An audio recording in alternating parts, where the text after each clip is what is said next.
সব কথা কি মুখে বলতে হয়? তখন আমার 15 আর তোর 17।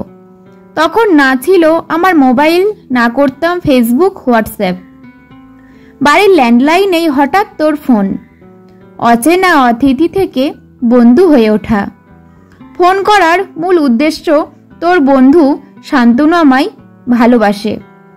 দিনের পর দিন আমাদের বন্ধুত্ব যত গভীর হলো, প্রথম তোকে দেখার থেকে শান্তনুকে সামনে দেখার ইচ্ছেটা বাড়ল।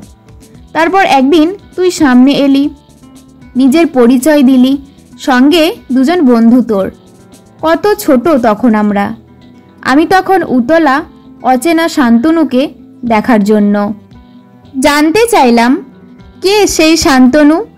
তুই বললি সব মিথ্যা গল্প। তুই তোরই বন্ধু, তোরই ডাকনাম শান্তনু। ব্যাস, সেই প্রথম দেখাই আমি তো রেগে বোম। তারপর অনেকটা সময় নিয়ে, পুরো দায়িত্ব নিয়ে আমাকে পটিয়ে ফেললি। দিনগুলো এখনো জীবন্ত আমার কাছে।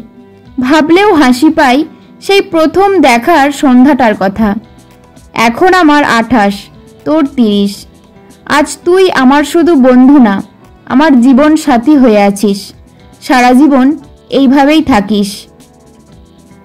গল্পটি যদি ভালো লাগে একটা লাইক অবশ্যই দেবেন এবং বন্ধু ও প্রিয়জনদের কাছে শেয়ার করে চ্যানেলটিকে সাবস্ক্রাইব করে পাশে থাকবেন। ধন্যবাদ।